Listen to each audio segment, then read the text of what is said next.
Bonjour, alors je vous accueille ici maintenant pour vous présenter le DSA Métier d'Art. Qu'est-ce que c'est que le DSA Métier d'Art? C'est une formation qui est un petit peu particulière puisqu'elle est ouverte à tous les métiers d'art.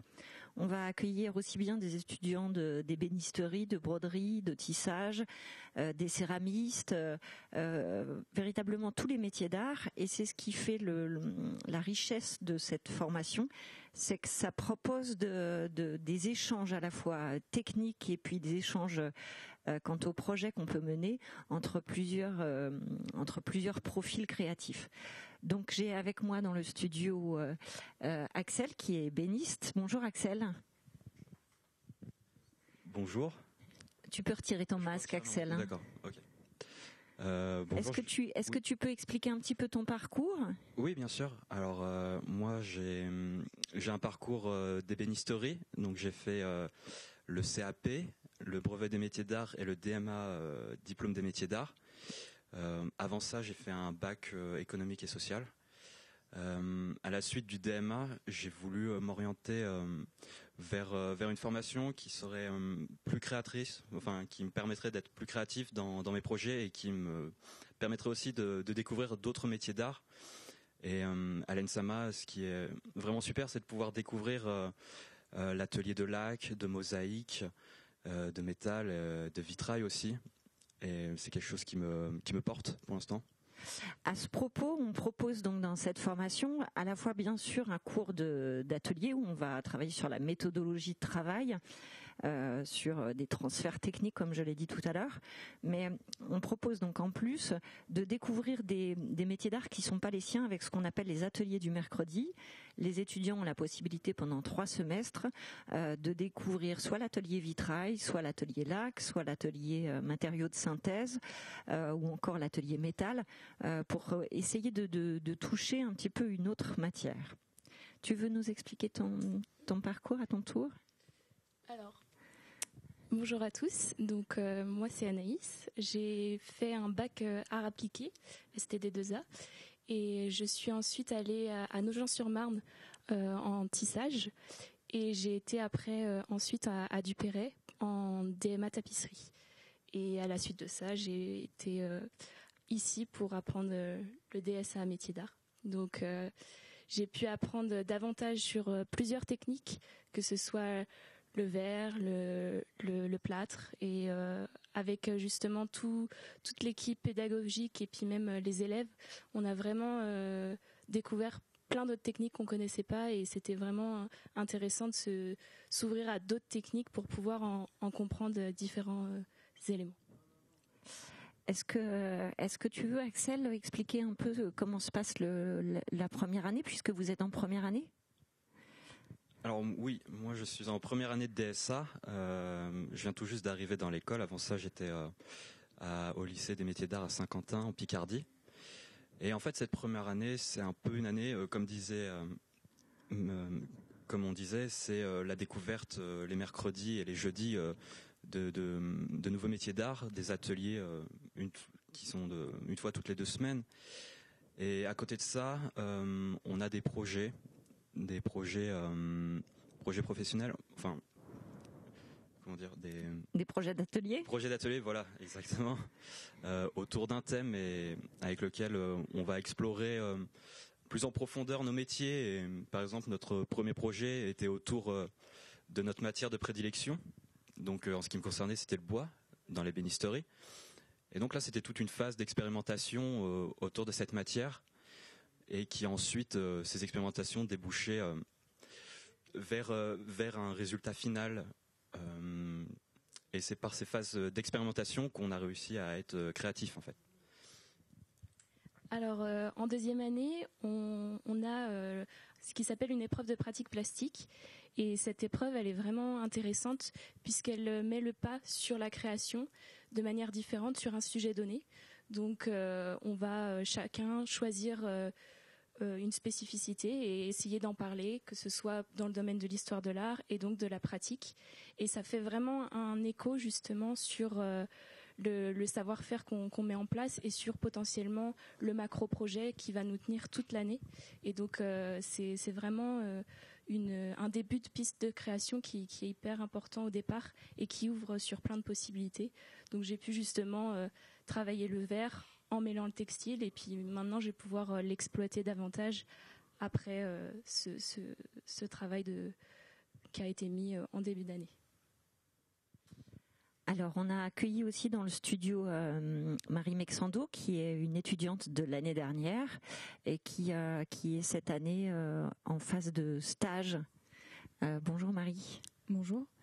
Donc oui, après le DSA métier d'art, j'ai choisi de faire donc ce qui s'appelle une FCND. Donc c'est une année de formation complémentaire non diplômante qui permet d'être conventionnée par l'école pour faire donc une année de stage. Donc j'ai commencé en septembre par faire un premier stage de 3 mois à l'atelier chez l'atelier Lucie Touré, qui est donc une jeune créatrice de textile et de papier, qui crée donc des surfaces s'appropriant au textile mais avec divers matériaux, donc le papier et le plexiglas. Et j'ai enchaîné ensuite avec un deuxième stage en atelier de haute couture à l'atelier Cécile Henry. Donc parce que moi, ma formation de départ, c'était un DMA broderie. Donc j'ai choisi de rester donc dans des domaines qui sont proches de ma formation initiale. Et est-ce que tu peux nous parler un petit peu, Marie, de ton projet de diplôme ? Comment tu l'as pensé ? Parce que en première année, on vous accompagne, on vous impose des projets sur lesquels vous devez plancher, à la fois pour apporter des connaissances culturelles nouvelles, pour expérimenter des nouvelles matières. Mais toi, comment tu as abordé ce projet qui est personnel ? Pour moi, le projet de diplôme, il y a eu un peu deux phases. La première phase initiale, j'étais partie sur un thème qui n'est pas celui que j'ai suivi au final. Donc sur un thème qui était autour de la broderie architecturale, donc pour changer d'échelle par rapport à ma pratique et par rapport au domaine dans lequel je m'identifie plus souvent, qui est plus celui du vêtement, de quelque chose qui est proche du corps, qui est petit, donc je voulais changer d'échelle. Donc c'était vraiment pour expérimenter créativement différemment. Et mais finalement j'ai choisi moi en tout cas c'était particulier de vraiment m'axer sur ma pratique et sur la broderie. Et donc j'ai fait un projet autour de la broderie et de la littérature et donc le langage de la broderie de manière un peu plus générale. Et donc je me suis vraiment, tout ce projet découle de ma première année en DSA, des projets que j'ai pu effectuer, des discussions que j'ai pu avoir avec les différents membres de l'équipe pédagogique. Et donc pour moi, c'est partait donc par exemple d'un projet autour de l'Oulipo que j'avais fait en première année. Et donc tout ça s'est alimenté en deuxième année pour créer petit à petit ce projet de diplôme avec l'écriture de mémoire et les pièces. Je crois qu'on a des questions, Axel. Oui, on commence à avoir des questions. J'ai une question de Juliette qui demande si elle peut postuler à une formation de DSA métier d'art en sortant d'une formation de DNMAD design d'objets et sans avoir un matériau de prédilection. Alors, bonjour, donc c'est Juliette, c'est ça ? Juliette. Bonjour Juliette. C'est possible de postuler pour un BTS, pour un DSA métier d'art en sortant d'un DNMA d'objet, à condition d'avoir une pratique de la matière qui est avérée. Tu pourrais tout à fait être complètement autodidacte, mais on ne peut pas rentrer en métier d'art si on n'a pas déjà une expérience de la matière.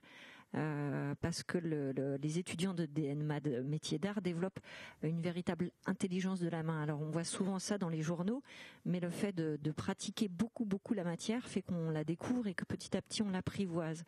Si tu postules pour le DSA métier d'art et que tu n'as jamais travaillé la matière, nous on va pas te transmettre des savoir-faire techniques sur la matière.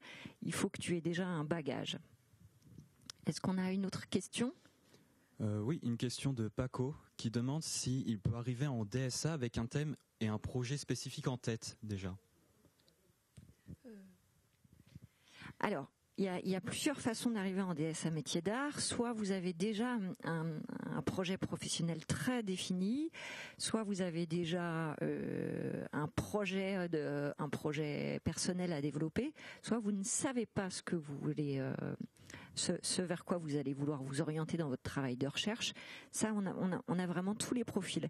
Est-ce que Paco pourrait préciser sur le chat quels sont ses objectifs, quel est son projet ? Il pense à quoi ? Pour l'instant, j'ai pas de réponse, mais on peut répondre à une autre question peut-être. Alors, pour faire sens, peut-être que je peux illustrer le projet d'une étudiante qui est cette année en 2e année. Après donc une année de FCND, donc de stage réalisé en Amérique du Sud, l'étudiante s'est rendue compte que, alors que venant de Vitrail, elle avait une grande considération pour sa matière et le travail de la lumière.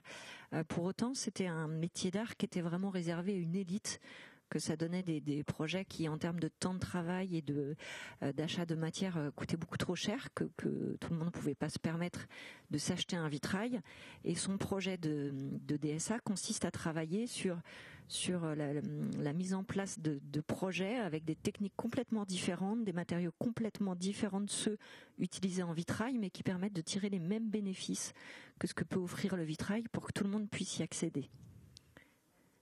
Est-ce que Pablo précise un petit peu son projet ? J'ai pas encore de réponse. D'accord. On a peut-être d'autres questions, oui, sinon. Une question qui concerne les stages de première année. Avec la pandémie sanitaire, Manassé se demande comment ça va se dérouler. Concrètement, en tout cas pour l'expérience qu'on a pu faire l'année dernière, quand moi j'étais en première année, on a mis du temps à pouvoir refaire des stages. Donc le temps de stage était initialement de 3 mois. Donc il s'est scindé en plusieurs temps. Mais en tout cas, maintenant c'est faisable de faire des stages. Après, il faut voir avec les artisans qui prennent la spécificité de chacun, ce vers quoi les gens veulent faire leur stage. Donc voilà, mais je sais pas si tu veux rajouter. Oui, en fait, ça dépend beaucoup des entreprises, hein, mais à partir du moment où les entreprises fonctionnent, le stage n'est pas du tout impossible. Puis comme vous pouvez faire des stages dans des domaines qui sont pas forcément votre domaine initial, alors ça multiplie les possibilités. Est-ce que tu as d'autres questions, Axel ? Oui, je viens tout juste de recevoir une question de Lisa qui demande quels sont les débouchés professionnels après cette formation. Alors justement, c'est le travail de l'équipe pédagogique que de vous aider petit à petit à définir votre territoire professionnel. Si vous décidez de devenir, je ne sais pas, artisan brodeur ou ébéniste, le territoire professionnel, il est entendu dès le début.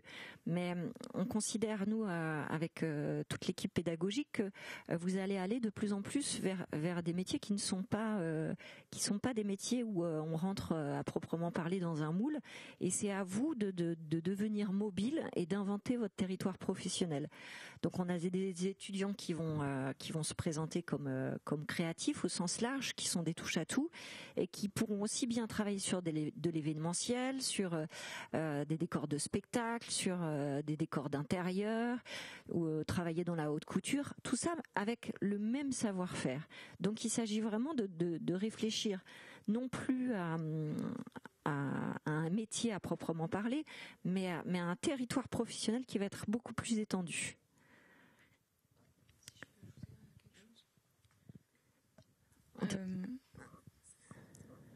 Donc justement par rapport à l'avenir professionnel, le grand avantage du DSA métier d'art, c'est que ça nous amène à une énorme polyvalence. Et c'est ça qui, moi en tout cas dans les retours que j'ai eus par rapport à mes différents stages, qui est recherché aujourd'hui et qui est un vrai plus dans le CV, c'est de savoir toucher à plusieurs matières et de pouvoir aussi donc j'ai envie de dire de switcher d'un savoir-faire à l'autre, et ça nous permet aussi d'avoir une grande plasticité dans ce qu'on peut faire, dans les missions qui peuvent nous être confiées, et c'est ça qui est une grande richesse pour nous aujourd'hui. Ouais.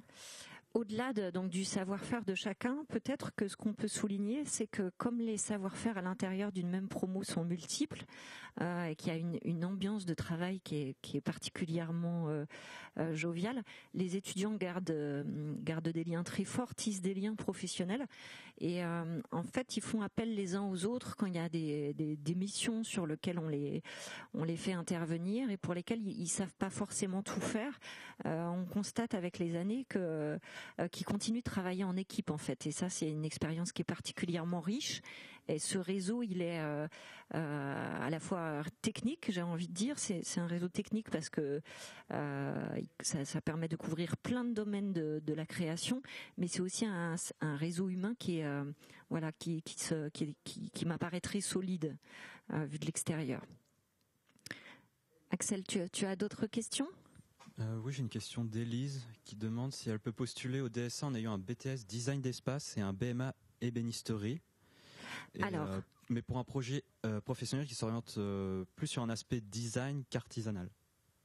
Alors, la particularité du DSA de métier d'art par rapport à un DSA de design, c'est qu'on est beaucoup moins dans la conceptualisation.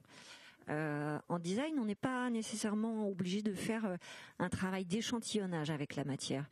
Mais dans le DSA métier d'art, on va tout le temps échantillonner, tester ce qu'on peut obtenir parce que celui qui produit, celui qui crée, c'est aussi celui qui produit. C'est pas, on peut travailler en partenariat avec d'autres artisans, bien sûr, mais la question du faire reste une question centrale. Je ne sais pas si ma question paraît complète. Tu as d'autres questions sinon ?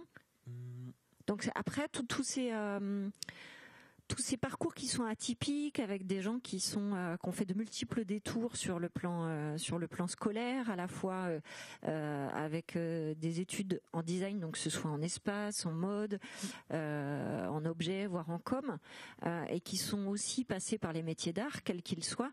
C'est des parcours et des profils d'étudiants qui sont très riches, hein, mais il ne faut pas oublier que notre cœur de métier, ça va être la matière. Alors on a une question de Manassé qui se pose des questions sur les candidatures pour entrer en DSA et se demande s'il y aura des oraux de présentation pour les candidats. Malheureusement avec la Covid, il n'y aura pas d'oraux de présentation.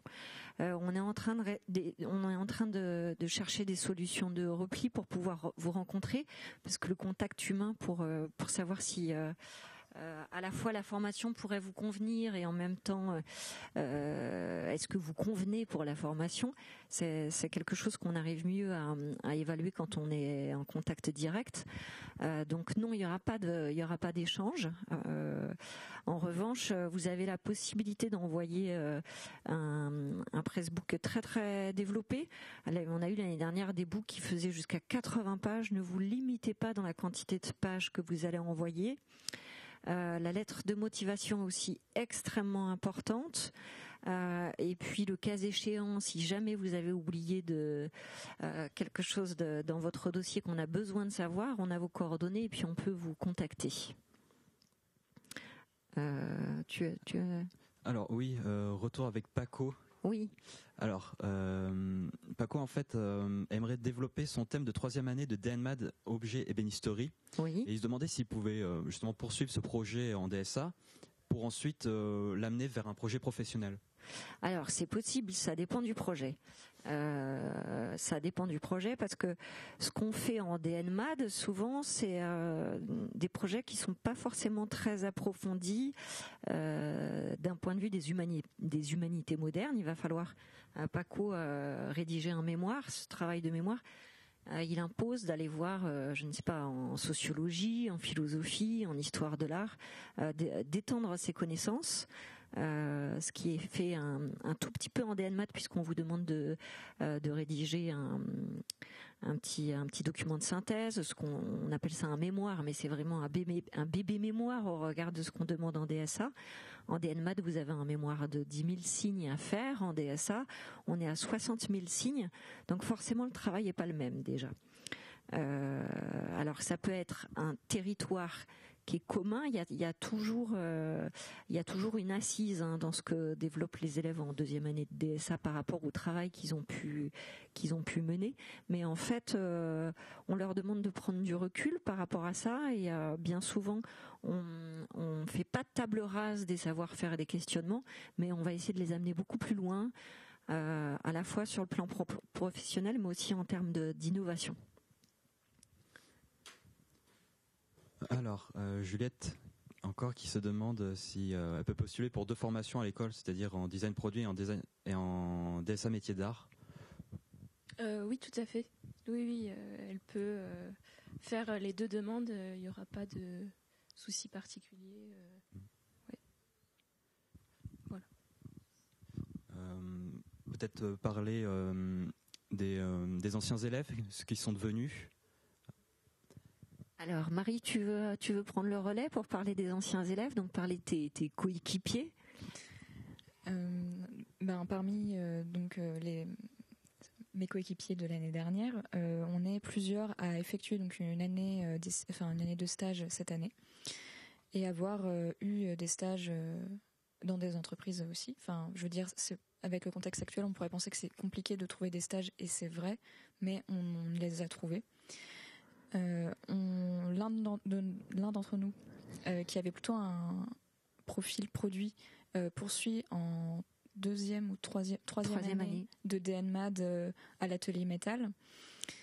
On a une vitrailliste qui est lancée dans sa carrière de vitrailliste, qui est dans un atelier de vitrail pour produire des pièces et qui fait des partenariats et qui a des clients. Sa clientèle commence. Et peut-être on peut parler de la promotion encore avant vous. On a Marina s'est installée en tant que créatrice de sculpture. Son projet de diplôme, c'était sur le moulage. Son questionnement majeur, c'était est-ce qu'on ne peut pas créer, bien qu'on soit dans une technique de moulage, donc a priori de répétition.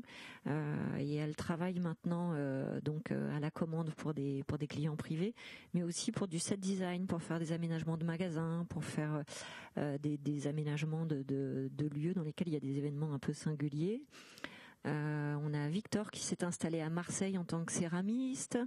Jean s'est installé, alors lui c'était un facteur d'instruments, il est aujourd'hui encore touche à tout, il travaille avec tous les matériaux. On a pas mal de céramistes, hein. Il y a Isabelle qui s'est installée en tant que lunetière pour faire des lunettes en pièces uniques. Comme je disais tout à l'heure, l'objectif c'est pas de rentrer dans un moule, mais bien de vous accompagner vers un projet professionnel qui sera le vôtre. Donc si vous n'avez pas d'idée préconçue sur la question, ou si vous êtes un peu perdu, on peut vous accompagner en fonction de vos qualités. Mais on peut aussi vous accompagner vers un terrain très spécifique. Devenir lunetier, c'est un métier en soi. L'étudiante qui est devenue lunetière, au départ, elle avait un parcours de laqueuse. Donc, on vient pour pallier à certains savoir-faire que vous n'auriez pas pu développer dans vos formations antérieures. On vous accompagne, on essaye de vous donner le maximum d'outils. Est-ce que tu as d'autres questions, Axel? Oui, une question de Sarah qui se demande, qui est actuellement en DNMAD et qui aimerait intégrer le DSA. Elle se demande si à la fin de ce DSA, elle va avoir le grade de M2. Oui, là, on est sur des questions très administratives. Le DSA est connu maintenant de niveau 7, c'est-à-dire Master 2, c'est l'équivalent d'un bac plus 5, comme une école d'ingénieur. Là-dessus, l'information officielle est tombée dans la semaine, je crois. C'est une bonne nouvelle pour nous que le DSA soit reconnu en tant que niveau 7. Ça permet de poursuivre après encore et encore, que ce soit en France ou à l'étranger, mais le DSA est un Master 2. Est-ce qu'on a d'autres questions ? Vous voulez ajouter quelque chose peut-être sur l'ambiance de classe, sur Oui, alors l'ambiance de classe, on est environ 8 et franchement, on est vraiment bien accompagnés. On a une ambiance qui est très intéressante. En plus, on a vraiment des parcours assez diversifiés, donc c'est vrai que c'est assez agréable de pouvoir discuter de nos projets, de pouvoir se questionner avec les techniques qu'on ne connaît pas forcément. Et c'est ça qui est hyper enrichissant aussi. Et puis c'est toujours agréable après de se dire voilà, je le travaille avec cette matière-là, et au final on peut créer des collaborations et c'est vraiment très très enrichissant. Et puis au-delà de ça, les cours sont très intéressants aussi. On a de la philosophie, on a de la sociologie, et ça amène aussi à intellectualiser nos projets aussi, parce que on est souvent rattaché à la matière, on est vraiment dedans, et le fait aussi de penser les choses et de l'expliquer aussi, c'est un bon exercice, et c'est aussi un bel apprentissage par rapport à ça. Alors j'ai une question de Paco qui a l'air vraiment intéressé par la formation. Il se demande s'il pouvait venir découvrir les ateliers et l'école en dehors des journées portes ouvertes, c'est-à-dire rentrer dans l'école pour nous rencontrer. Alors, c'est pas impossible. Je ne sais pas du tout comment ça peut se passer sur le plan administratif, parce que associé au contexte de la Covid, il y a aussi le problème de Vigipirate. Il faudrait que s'il se rapproche de l'administration pour voir s'il peut venir nous faire un petit coucou. Moi, je l'invite à regarder toutes les capsules vidéo des métiers d'art pour qu'il puisse voir un petit peu à quoi ressemblent les ateliers. Donc l'atelier lac, l'atelier vitrail, l'atelier métal, l'atelier fresque mosaïque. J'espère que j'en oublie pas. Il peut regarder aussi la capsule vidéo des objets où il verra le parc machine dont on le dispose. De mémoire, Paco est ébéniste, c'est ça, Axel? Oui. Donc on a, je ne sais pas moi, une scie à panneau. Si tu veux prendre le relais, tu as le micro. Vous voyez plus Axel, vous l'avez vu tout à l'heure, mais si tu veux détailler les outils dont on dispose. En fait, les étudiants de DSA travaillent dans une des plus belles salles de l'école, avec vue sur la Tour Eiffel. Ils ont les clés de la maison, ils s'installent comme ils veulent, et ils peuvent aussi, à leur guise, aller dans chacun des ateliers où ils sont accueillis le mieux possible. Donc si tu veux nous expliquer un petit peu, Axel, les ateliers dans lesquels tu travailles toi en tant qu'ébéniste. Oui, bien sûr. Oui, moi je travaille dans les ateliers des design produits qui d'habitude travaillent ici, et on a accès à vraiment tout un tas de machines. C'est vraiment agréable de pouvoir travailler dans un espace aussi grand. On a aussi la possibilité de travailler avec les machines laser de découpe et gravure, ce qui est une belle opportunité pour faire des projets plus complexes ou plus créatifs.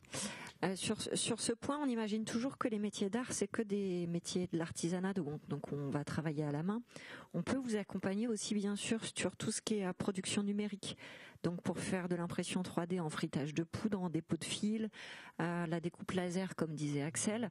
Voilà, le parc machine de l'école, c'est celui de l'école, c'est pas celui d'une seule section, et on mutualise toutes les compétences et tous les équipements. Est-ce qu'il y a d'autres questions? Alors, on a une question concernant le FCND. La FCND. Oui. Alors, la FCND, c'est quelque chose de très particulier. Ça n'existe pas dans tous les établissements. À l'ENSAMA, à l'issue du DNMAD et du DSA, on a la possibilité de faire 1 an d'études qui sont non diplômantes. Dans la mesure où ça se passe pas du tout à l'école, vous êtes toujours sous couvert de l'établissement dans lequel vous étiez inscrit, mais pour faire des stages en entreprise. Alors ça peut être des stages de 1 mois, des stages de 6 mois, mais cette insertion professionnelle progressive, c'est une chance parce que ça permet de trouver plus facilement du travail à la sortie de l'école. Alors on a aussi une question de Martin qui se demande les critères de sélection. Comme on est un petit groupe de 8, un peu privilégié, il se demande quelles sont les qualités requises vraiment pour accéder à... Alors, Martin, il faut avoir du chien. Martin, on aime, quand on va découvrir votre profil, on aime être ébloui. Quand on va lire votre lettre, on aime rire. On aime les gens qui sont engagés. Donc, quel que soit votre terrain d'engagement, ce qu'on cherche, ce sont des personnalités créatives. Ça ne veut pas dire qu'il faut être complètement exubérant. Tu as pu voir ici 3 personnes qui sont relativement introverties, timides, mais où toute la subtilité de leur personnalité créative, leur engagement politique, éthique, leur sensibilité plastique se révèlent complètement dans leur travail. C'est des étudiants qui produisent des trésors, donc ils savent déjà faire quelques trésors en arrivant ici. C'est tout ça qu'on veut voir au travers de votre dossier. Donc la sélection est est rude, mais pas tant que ça. On prend un petit peu moins d'1 sur 8 candidats qui postulent pour le DSA métier d'art. Là-dessus, vraiment, j'insiste, ce qui compte, c'est votre personnalité. Dans votre lettre de motivation, on ne veut pas quelque chose de consensuel où vous allez nous expliquer que depuis tout petit, vous aimez travailler, la création, ça, tout le monde le fait. On ne veut pas que vous nous disiez que vous êtes curieux, que vous êtes fort pour travailler en équipe. Tout le monde est curieux et tout le monde est fort pour travailler en équipe. Par contre, on veut savoir ce que vous avez dans le ventre. Et ça, c'est quelque chose d'important. On n'a aucune préconception sur ce que vous pourriez avoir à défendre. On est ouvert à tout type de personnalité, mais on veut des gens qui ont du chien. On a d'autres questions ? Tu veux préciser quelque chose, Marie ? Alors, on va devoir rendre l'antenne. Je vous remercie et puis au plaisir de vous rencontrer sans doute.